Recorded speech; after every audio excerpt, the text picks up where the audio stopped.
Okay, guys, just a heads up that the question and answer section at the end is fire, so be sure you stick around for that. So we're doing Montesquieu. And this is another one of those moments where you guys are so clever. I know you're thinking, why is she teaching us Montesquieu? He's an Enlightenment thinker, and this is a contemporary class. Okay, true.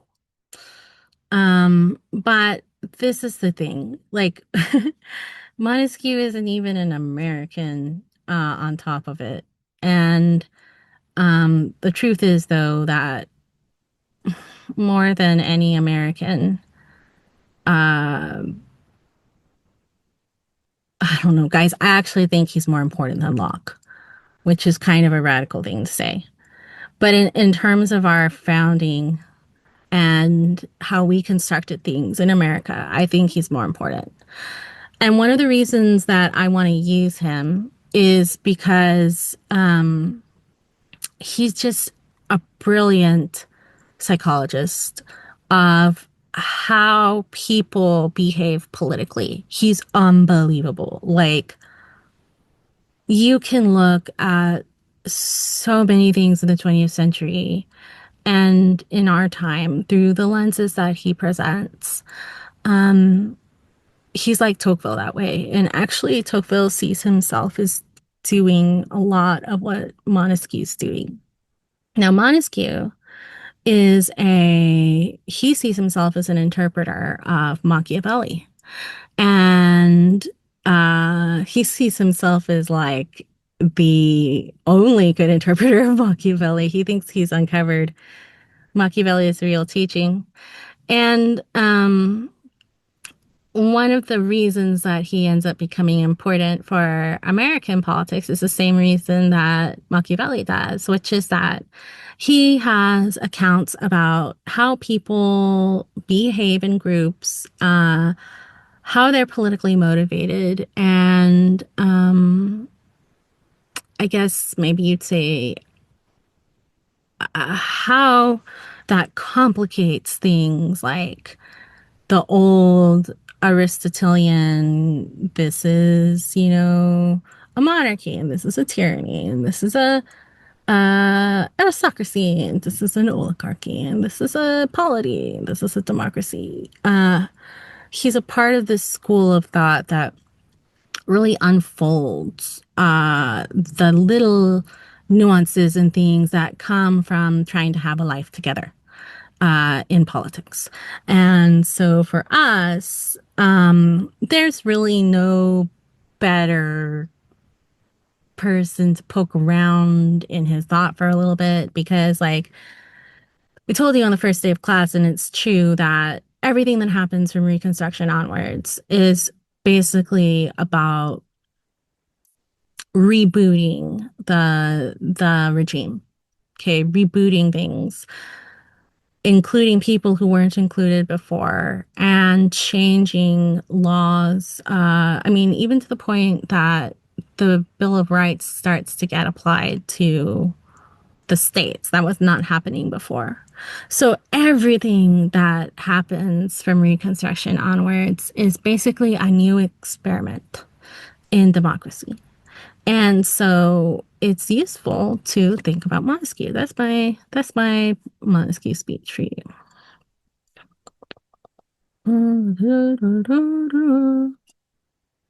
Okay, Montesquieu. I won't bore you with too many details about him, but he's French. Like I said, he's an aristocrat. He has that in common with Tocqueville.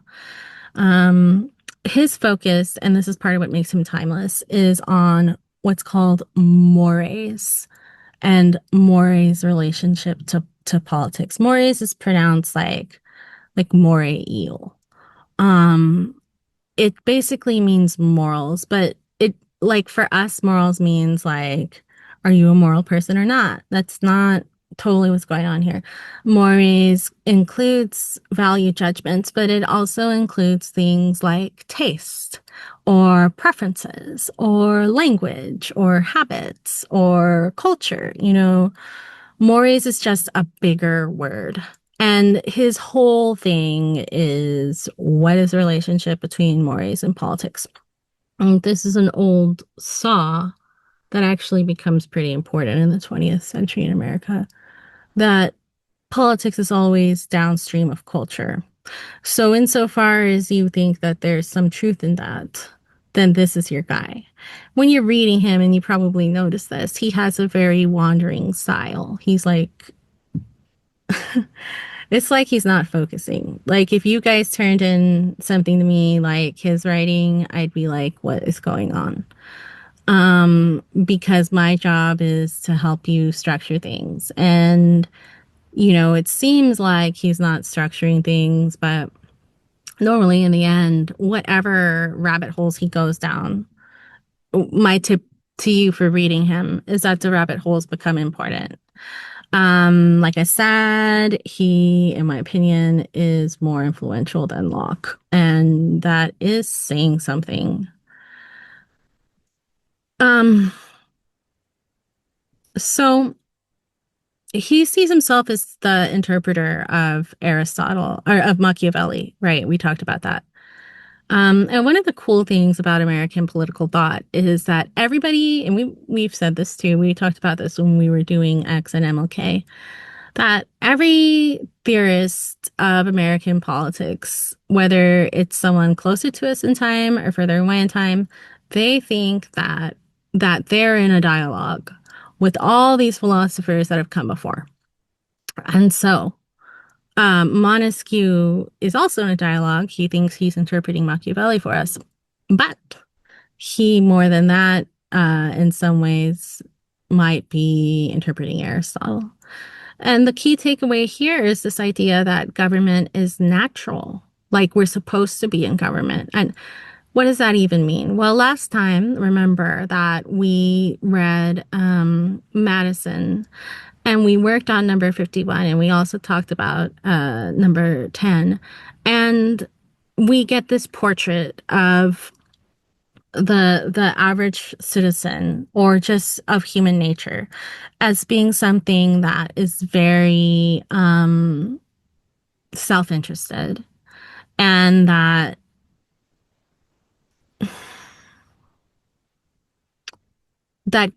government is an imposition on, right? Like, we're drawn into government because of self-interest, but our self-interest kind of also poses a constant threat to government. It's not a happy union. And if you guys have studied Locke in other classes or Hobbes, you know that in the social contract tradition, which Madison is clearly like riffing on and extending, politics is not natural. Okay, politics is something that happens because we can't get along well, and we kind of have to to decide that it's in our self-interest to get into a community where there are laws, because that's a good way not to get killed. Yeah, it's oversimplifying it, but that's how it goes. The reason, I mean, I think sometimes we are so used to that line of thinking that we don't even really think about the alternative. But the idea of government being unnatural, which is the one that Madison deals a lot more with, um, and then a lot of our founding figures, and it's carried on throughout our tradition generally. The idea that government is unnatural, that is the historically controversial claim. Up until the modern period, there was very little disagreement on that. Um, People thought that we were made to be in community, and that we were made to need each other. And so, insofar as we needed each other to be alive, society is natural, and then for many of the thinkers, government rule is natural. Um, Montesquieu is on that train, right? He agrees government is natural, which means that for him, when we think about government, we have to think always about what the contours of human nature are, but in a way that maybe has a little more synergy than Madison can sometimes. Okay, so each nature, this is, I think, the maybe the difference. Each nature gives rise to laws. So, Montesquieu doesn't seem to think that there's one inexhaustible account of nature. It seems like he can talk about natures of different kinds of regimes, and those natures will give rise to different laws. So you look at this two ways. You can look at it as fundamental. Human nature can manifest as different types of politics. You'll have republican regimes, you'll have monarchical regimes, you'll have despotisms. All of those are expressions of human nature. And then each of those have laws that come out of it, right? Or you could just take it in a more simplistic sense. For Montesquieu, then it goes like this. It goes nature, um, to laws, and then laws to institutions. Nature gives rise to laws. Laws give rise to institutions. Institutions, let's be clear on what those are. Institutions, for Montesquieu, is not just going to be things like the institution of the executive, the institution of the judiciary. Those are institutions for him. But institutions for him are also things like banking and, investment, or churches or schools or, even things like bird watching societies. Okay, so institutions have a bigger meaning here. Um, these are the three kinds of regimes he thinks human nature gives rise to. Like we said earlier, republican regimes, monarchical regimes, and despotic regimes. Despotic, you guys know what a despot is. It's like a tyrant. And this, again, weird moment, right? Because this is only three types of government. You should think, why are there only three? It seems like there's a lot of other kinds, and depending on what classes you've had, you may also think about Aristotle's regime design, which famously has six. The technical meanings too are important because he uses the word republican, monarchical, despotic, but you'll find as we keep going that there's very technical senses involved for him. It's not necessarily the commonplace of what we have in our normal language. Republican government. In Republican governments, he tells us law serves as limitations. So this is interesting. The start he gives us is not Republican government, again, small r Republican, isn't about representation. Here his point of focus is actually on limits. Um, Law in a Republican government is about limiting excesses. Law in that sense is liberal, and the small l liberal idea of classical liberal laws tend to be focused on balances of power, right? And questions of balances of power. And on constitutions providing limits of government power. So here, law is thought of in terms of boundaries. Unsurprisingly, then, there's an explicit emphasis on checks and balances. You also see that emphasis when he deals with monarchy, but it's a lot bigger here. So if law is about limitations, is about boundaries, then a part of the character of that law is going to have something to do with how we check and balance power in the system, generally speaking. And he says there can be two types of republics. You can have a democratic republic or you can have an aristocratic republic. This is another distinct and interesting thing about him. The democratic republic has supreme power in the people, and the aristocratic republic has supreme power in a part, in the aristocrats.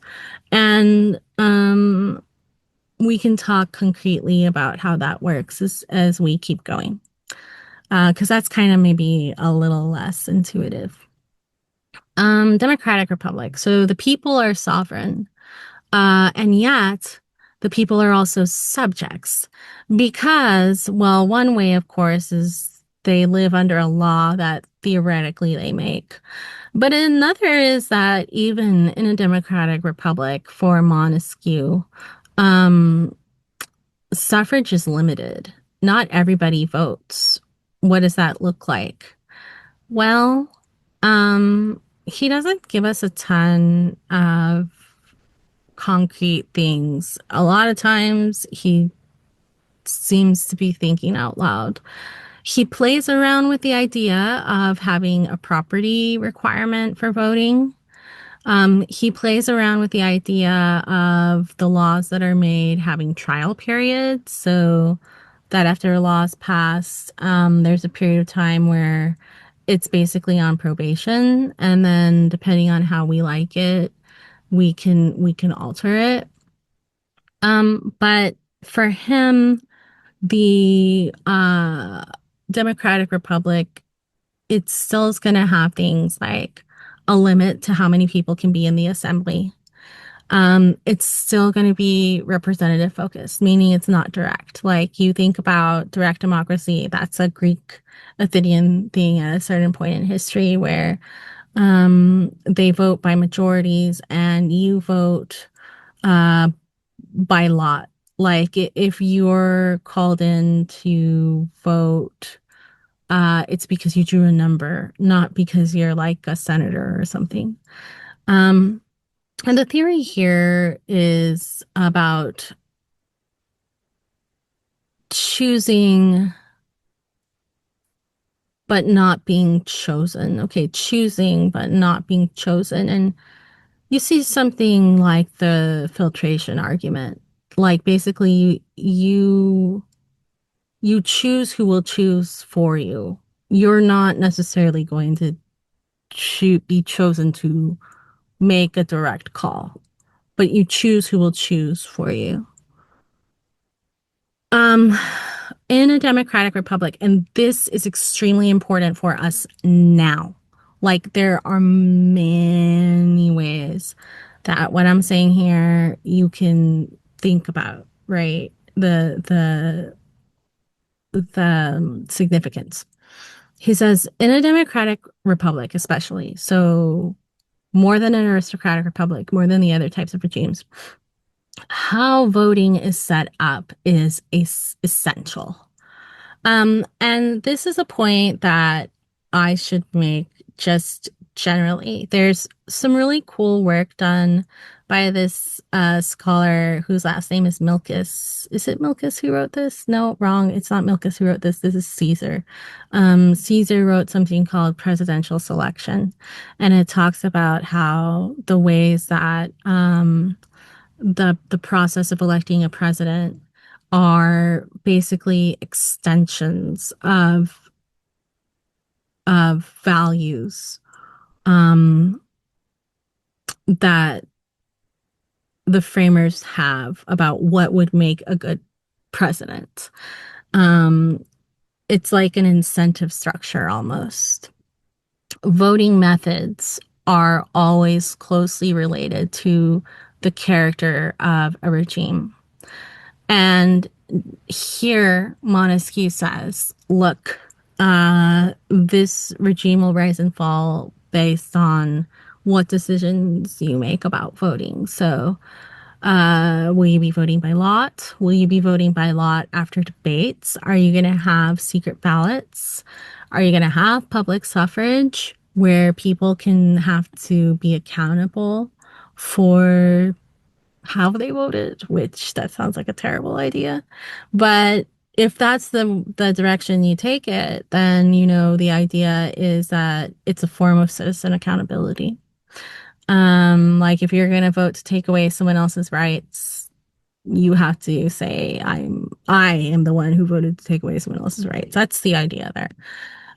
There's a couple of interesting remarks here that relate to maybe some of what we talked about last time. Last time, we talked about Federalist 10 and Federalist 51, and I got this comment on the YouTube channel that basically I took too long to get to the point, and I probably did. But one of the things that I think was important about that lecture is I talked about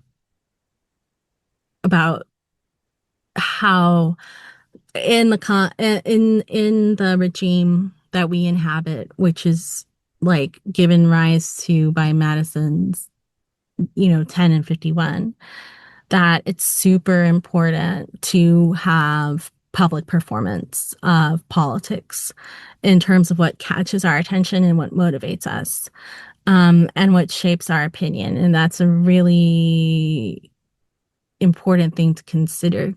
I called it kayfabe, which comes out of wrestling. But Montesquieu talks a little bit about that too. The idea of drama and the people, right? And how public dramas, public heroes, public villains play a big part in the formation of public opinion and also in just the way the regime is run generally. Um, he makes another interesting comment that a great legislator divides power wisely. That points a little bit to what I was talking to you about. How in politics, we might not, I mean, we meaning us, we may not always realize how much things like the time and manner of voting or the process of registering to vote or of how we can appeal taxation or things like that. We might not always realize how much procedure carries the day. And a legislator who is good understands that all laws that they pass are basically laws about the division of power in a regime. So it's not just the content that you have to watch in law, it's also the structure. Related to that is this belief that Montesquieu has, or this insight that separations of powers makes or breaks a democratic regime. And here again, I think this is an important insight for the time we inhabit. Um, when powers are not separated for Montesquieu, what happens is that you instantly, I mean, unless you're in a despotism, and of course it's to a lesser extent in a monarchy, you instantly can start to travel into this area of corruption because for him, it's really important that the governing powers and like if you just put on your hat and you're like, don't even remember your like government class in high school. Just like if I were to walk up to you and I was to say, hey guys, what does government do? You'd say, well, you just after thinking about it, just as a human, you'd say, governments have to write laws or decrees. Governments have to carry out laws and decrees. They have to enforce them. And then governments have to judge laws and decrees. I mean, so those behaviors are sort of the behaviors of politics. And for Montesquieu, he's saying when you're in a democratic regime, those things have to be kept really distinct from each other. And that if they can't be kept distinct from each other, what's going to happen is that the regime won't remain democratic. It won't remain free because it's kind of like well, this isn't a good analogy exactly, but like my mind goes to like I play Assassin's Creed, and so you pick up powers along the way. And the powers are divided into three types, right? One type has to do with assassinating, one type seems to have to do with arrows, and one seems to do with fighting. And it's like you pick up powers of each kind as you keep going and you get more and more and more. Well, that's great because like I'm supposed to beat everybody, including the big boss at the end. So that's fantastic. It's great that I can mix those powers. But you can see why in a democratic form, you don't want any one actor having all of those powers. Um, you want them to be relegated to, you know, one part of the toolbox. Aristocratic republics. Kind of an interesting thing, something that we don't necessarily talk a ton about, though, because of in the best sense. I mean, if you're going to be nice to the senators, this is what they're supposed to be. I'm not saying that's what they are, but like in theory, this is what our Senate is supposed to be, is aristocrats, sort of the best of us. Um, an aristocratic republic, what does that even look like? Well, an aristocratic republic is basically in these older contexts, it's the nobles. And the nobles are always by birth, and they are families that have held on to um, normally land and claims to rule for long periods of time, and exercised rule for long periods of time. And they pass it on from generation to generation. We don't have anything so formal anymore. Obviously, our elites do that, but we don't give them nobility titles. Um, he's writing at a time when there are nobles, though, and uh, in just to give some historical context, it's important to remember that monarchies have nobility, but monarchs and nobles aren't the same thing. Monarchs are kings or queens. Nobles are families of the elite who have some type of political power, but they're not the same as a king or a queen. And supposedly, they're supposed to be under a king or queen. But they can cause a lot of trouble for a king or queen. They're not necessarily in the pocket of the king or queen. And you could even just talk about if you guys watched Game of Thrones or if you've watched House of the Dragon. Like the nobles there cause all kinds of trouble. And like if you talk about like the Starks are this family, they have soldiers and stuff. They're not like the rulers of the entire thing, but they're rulers of a certain place, and they have tons of resources, and they have their own laws, and they have their own soldiers. Okay. So nobles, I'm trying to flesh out what those things are. And an aristocratic republic is ruled by nobility, by noble families without a monarch. Okay. So it's noble families who are in some sort of arrangement where they're sharing power. Um, and in this kind of arrangement, the nobles compose the legislative branch and the executive branch. Um, One super interesting thing here that I want you to pay attention to as an insight, not just for Montesquieu, but an insight for politics generally, like in our class, is that he points out here that especially aristocratic republics have to do this thing, which is really interesting and is what I'm telling you to pay attention to. They have to invest and they have to mind, like meaning they have to regard and work around or along with something called intermediate powers or intermediate institutions. aristocratic republics rely on investing powers in other powers, basically. That's really interesting. They are power sharing themselves between each other. But the entire structure is actually meant to be, as they're power sharing with each other, they're also supposed to be power sharing with these other things called intermediate powers, which are sources of power in society. And so here, like, if we were in class, I would say, let's think about sources of power in our society and what those institutions are, what we would call them, or blah blah blah.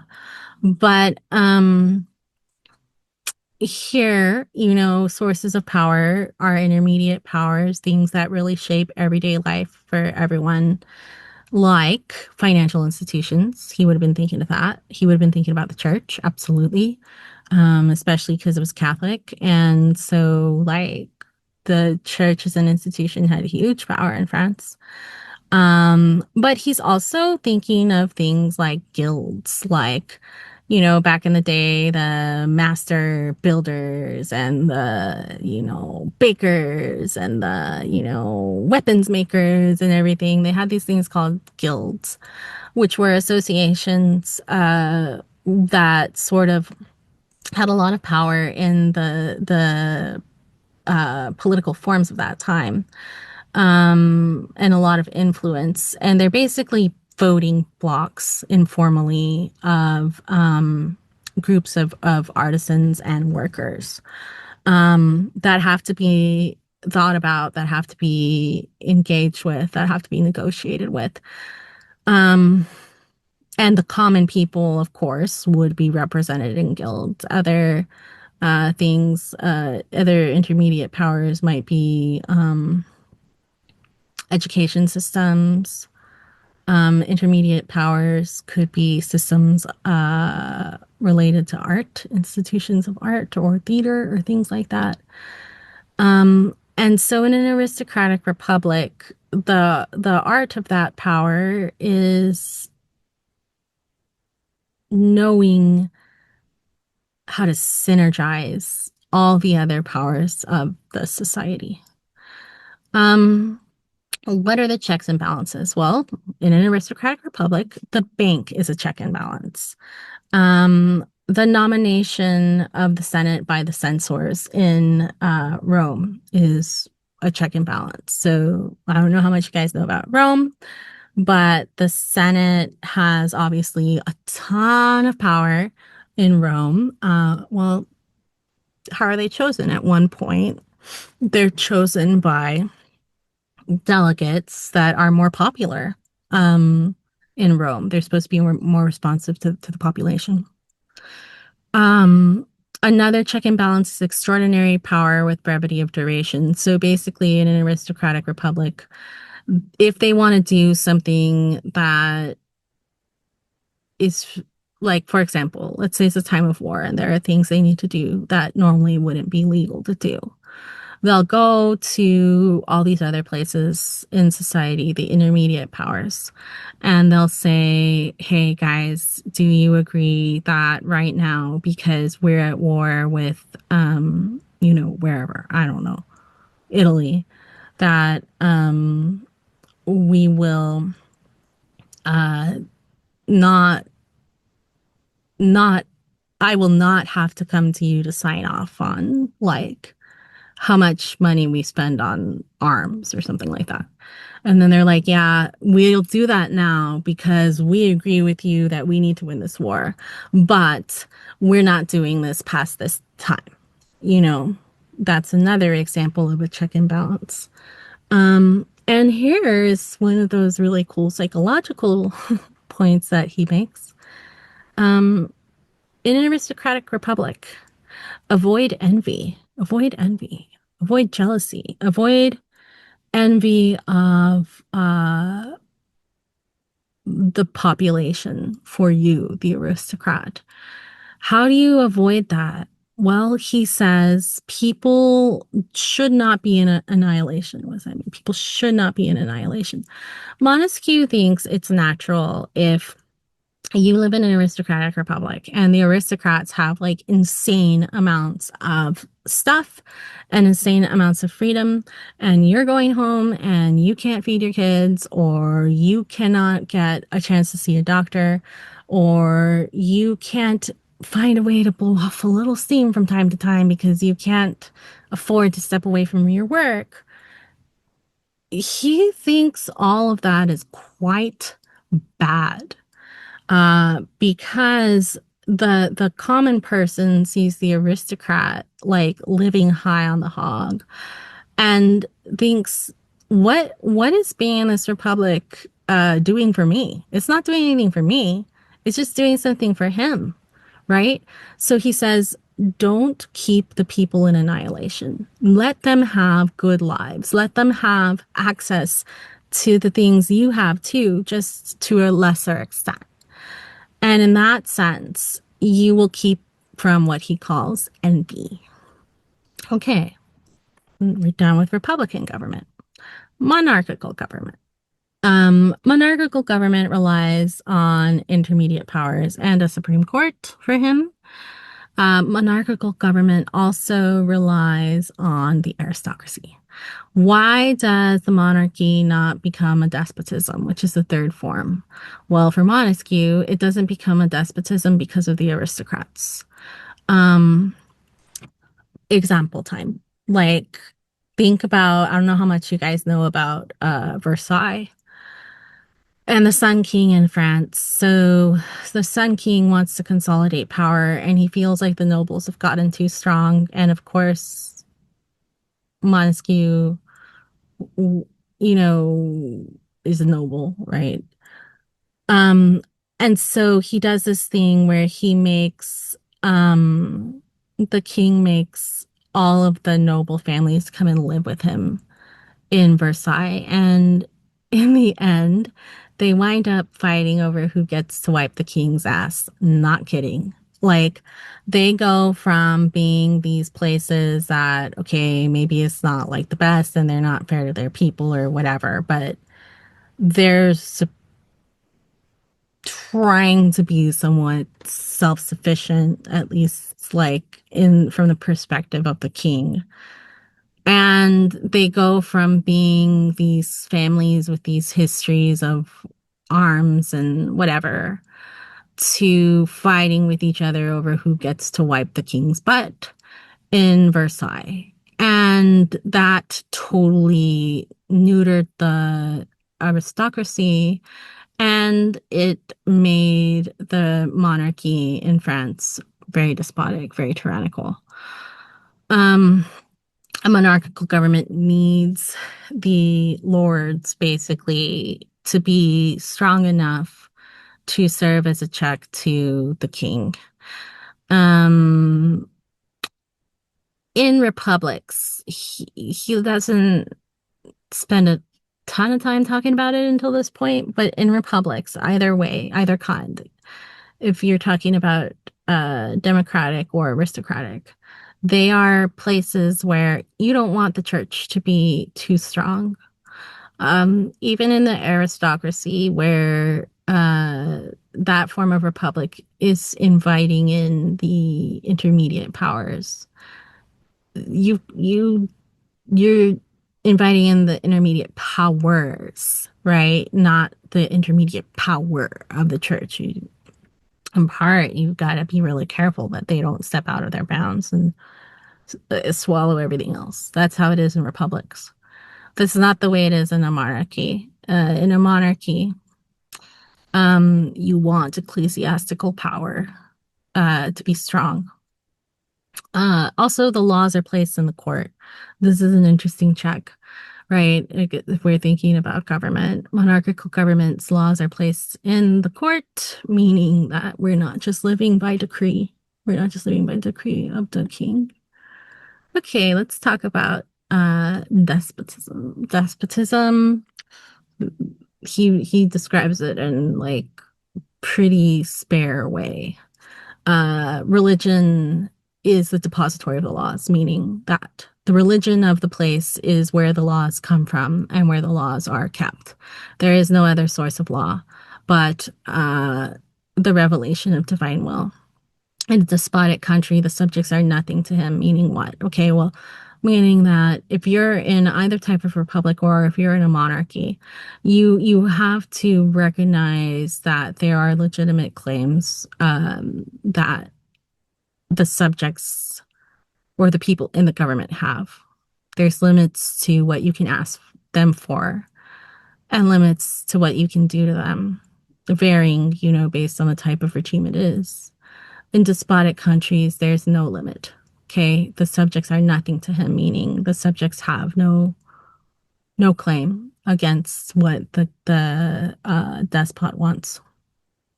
All of it is about the prince and his pleasure. All of it is the entire apparatus is about the whims of the despot, meaning what pleases him. Does it please him to punish his enemies? Does it please him to consume all of the finances of the people? Um, does it please him to, send people to wars with no mind whether or not they come back? What pleases him? That is what, like, determines what happens in a despotism. And here you have something called viziers, which are, in other forms of government, you have advisors or intermediate institutions or people of some kind are meant to represent the primary power. But they also are maybe a check on the primary power. Viziers aren't. They're just instruments, meaning they're just conduits of whatever it is that the prince is doing. And in fact, Montesquieu points out in despotism, a lot of times what happens is that the prince is the despot is so preoccupied with his pleasure that he actually doesn't really have much of an interest in rule. And so who rules? Well, on the one hand, the vizier is supposed to just be the extension of the will of the despot, and that's true. But a lot of times, a despot is someone who is debauched and they don't want to do any government work. So their viziers end up having potentially a lot of power. There's no oversight of them because the despot is not even interested in ruling. All right. So, principles of the regimes and contrast nature. This is showing you kind of the subtlety of Montesquieu, I hope, as we keep going. In the third book, after we've spent all that time talking about the kinds of governments that there are, we're going to start talking about something called the principle of the government, the principle of the government. And that is like one of those moments where you should be like, well, what's the principle? Montesquieu does this thing where after he explains to us what the regime forms are and kind of some basics about how they run, he's going to do something where he's going to talk about a principle that they have, but the principle is different from something else they have, which he's interested in categorizing, which is called a nature. Okay. So for him, nature is that by which the government is constituted. Okay, a government's particular structure. So a lot of what we talked about right now when we were talking about the regime types for Montesquieu, is we talked about structure. And structure, of course, has a relationship to law. The other thing to think about when you're thinking about regimes, though, is principles. And he did not talk about that with us. A principle is that by which a nation is made to act. And this is why I teach Montesquieu, because this is like mind-blowing political science stuff. Um, he doesn't just talk about how regimes arrange themselves, meaning how we constitute our offices and laws. Which Madison is, he spends a lot of time doing that, and that's obviously very important, and matters a great deal. Uh, but that's not an exhaustive approach from the perspective of political science, as important as it is. Um, Montesquieu brings something up that is easy to lose track of and is a big tool for us as analysts in American political theory, and that is, let's talk about the passions. Let's talk about what he calls it, that by which a nation is made to act, not its structure, but kind of its energy, or maybe even its spring, its thing that sets the stuff off in motion. So for Montesquieu, you have a nature that's a structure, but it's not going to just run itself. It needs like a fuel, um, an animator, something that animates it. And the principle is the animator. Um, he thinks these animators come from the human passions. So our governments, however we structure them, are set into motion by our passions. Now, this also has a strong relationship to law. It is obvious that the structural stuff has a relationship to law. But what makes Montesquieu super interesting is that the spring of the principle is something that also is related to law, meaning it influences law, but it's also influenced by law. And understanding the dynamics behind that is super important. Every regime type has a different principle, and that's where we're going to talk about things next. And that's when, to me, it gets like super exciting. But for now, kind of what you have to walk away with is getting into Montesquieu's head. How does he think about regimes and power? Is quite different from how we think about it, even though we're very influenced by it today. We're not going to spend a ton of time with Montesquieu, but if we, I mean, the book, The Spirit of the Laws, is like that big. And if we were reading all of it, when we got to the end, he has a famous chapter where he describes what he thinks the best kind of regime is. And it's a blend of different things. It's a blend of democratic republic, aristocratic republic, and monarchy, basically, just to like give you a spoiler alert of where he thinks things go. And he sees that system at work in England. He wants it for France. And then, like, the Americans imitate his blending eventually. All right, so I'm gonna pause and take some questions. Um, all right. Questions?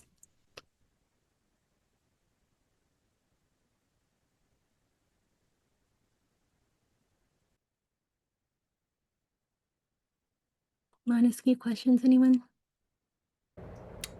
Tell me more, the student asks, about how Montesquieu thinks of virtue, because that is the principle of republicanism, democratic republicanism. Yeah, absolutely. So we'll get more into this next time, but that's a fantastic question. And I can break it down a bit, and it's something good to have on your mind as you keep reading, because we're going to keep working on this. When he says virtue, he's doing what Machiavelli does, which if you've taken a class with reading The Prince, or if you've taken a class with me, and I taught The Prince, which I know some of you have, um, there's this change in what the word virtue means. And it changes at a certain point. and then it kind of goes away like by now. But two, just meaning a definition of power, powerfulness. Um, and that's how Machiavelli uses it. When Montesquieu uses it, who, remember, he sees himself as like the best interpreter of Machiavelli. He's using it. He doesn't mean it in the totally complete way of Machiavelli's power focus, but he means something closer to that. Um, than what we think of when we think of virtue as simply goodness rather than evil. For him, virtue means activity, action. Well, a republic has to have citizens who are committed to, it's basically a kind of patriotism. Um, you can't have, for him, you can't have a republic if each person in it doesn't feel responsible for keeping it up, and for not just for keeping it up, but maybe even for competing with each other on who's best at citizen virtue. Does that make sense? The student asks a follow-up question about how this relates to Plato's Republic. Well, really, it's a comment about how this relates to Plato's Republic. And the understanding of justice is doing your job, the role you've been given in the city. Like, if everyone's doing their job in the city's just. Um, and that's a really fantastic point, and I elaborate on the point here. It's a great insight that they had. About that. I'll say a little bit more now, but so okay, if you guys have read The Republic, um, by the time that you get your definitions, you're pretty far into the book. And Plato essentially says justice is related to a role, your role, performing your role on the city, um, and what is fitting, and doing things in the right way at the right time. And different, he has a strong articulation of what the roles of a city are. But justice is that harmony of the roles in the city as a whole, and then of the parts of the soul and the individual. And so justice, like Pablo says, is about doing your job. And that is absolutely part of what's happening with Montesquieu's understanding of virtue. The other way that you're gonna see these old echoes from Plato in this moment too is that there's a relationship between what Mo what Montesquieu calls virtue and what Plato calls thumos. And thumos is the part of the soul that's our spirit. It's the part that if somebody like insults your mom, you're not even thinking, you're just probably super pissed, unless you don't have a good mom. But even if you don't have a good mom, you might actually be even more sensitive about it. And so like you're not like thinking, you just have this reaction like, ugh, you know? And thumos is spiritedness. For Plato, a big part of justice is having your spiritedness in the right place. Um, and for Montesquieu, that spirited part of the person is supposed to be connected up to what is good for the Republic. Um, and like to have a thumotic connection and sort of thumotic psychology about politics and about your country.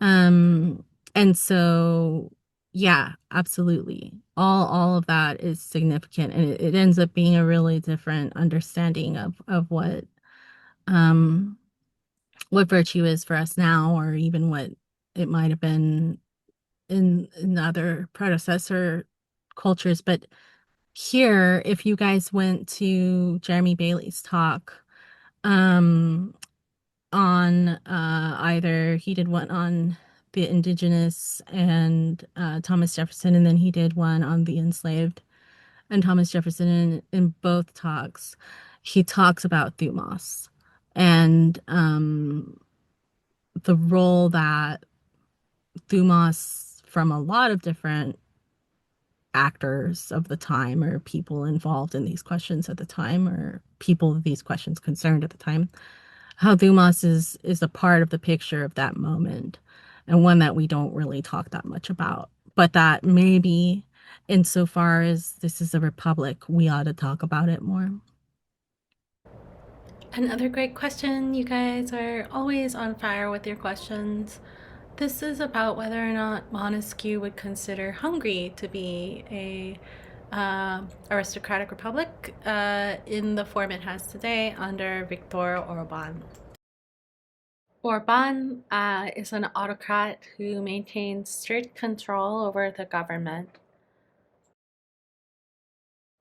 The student adds here that they refer to themselves in Hungary as an illiberal democracy or Christian democracy. Yes, right. Okay, exactly. And how can they say that? Because they've got obviously they have non-Christians there. Also, what does an illiberal democracy even mean? Well, um, what they say is that they represent the will of the people. So their elites and their executive especially are kind of the best conduits and interpreters of what the rights and the will of the people really are. And so they have to be given large amounts of power to carry out the will of the people. They are Mhm. not like the people for them isn't going to be like back in the day, and there's still things like this. But there were Jewish Hungarians who were quite worried about Orban. And for him, instead of looking at it as, well, in a democracy, they have an interest as individual citizens that I have to regard. Um, it's not like that. For him, he thinks that they're kind of outside what the people means for Hungary. And as such, their preferences are ranked lower. But he doesn't present this as being anti-democratic. Instead, he says this is like extremely responsive to the will of the people. Um, it's a very different way of looking at things. And so Montesquieu's republic that is led by elites is similar to Hungary in a number of ways. I don't, the difference would be that an aristocratic republic for Montesquieu still has to have a pretty tight system of checks and balances. For example, if the aristocrats are going to overstep some normal law, they need to do some exception, some political exception. They have to go around to the other institutions, the secondary institutions of the culture, and they can't command those institutions, right? They can't be to the press like, this is what you have to report, or they can't be to the church like, this is what you have to do for me. They, in Montesquieu's account of the aristocratic republic, there has to be some kind of negotiation. And from what I know about Orban, Orban is not going to negotiate with any of those institutions. He's going to Mhm. and so that would be a difference.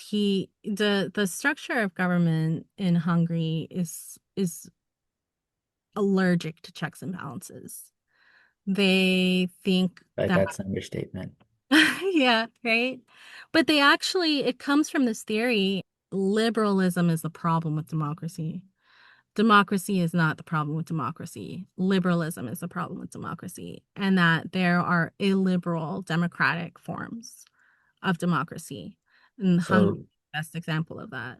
Here, the student asks whether, in this theory, the problem with liberal democracy is the liberal part. That's right. Yeah. The that idea that sounds there's limits to what law can do. I mean, when Montesquieu starts off by talking, this is a fantastic question. You guys are always so great. Like you all are always so great. Like Montesquieu starts off by describing republics in terms of the limits set upon them. There's from the start, even when you're talking about the democratic form, which is supposed to be more, I don't know, more populist. Even that form, it's put up front that laws are boundaries, and that republics need laws to be boundaries. They need checks and balances because otherwise, what happens is you end up with either a mobocracy of the people or with the tyranny of the elites, with oligarchs. And so from the start, that boundary is built in. For proponents of illiberal democracies, there's going to be this idea that boundaries, laws that are focused on boundaries, on which, I mean, let's be frank about what laws focused on boundaries are. Laws focused on boundaries are rights, laws that regard rights. Okay, so civil rights and checks and balances to someone who is an illiberal Democrat, those are just stumbling blocks. Um, those are things that get in the way of the will of the people. And so they have to be eliminated. Um, and those things are liberal, like in the small L sense of the word. They're liberal because checks and balances and rights language are liberal. Does that make sense? I think Orban wants to think that what he's doing is a species of what Montesquieu is talking about, but it can't be by definition.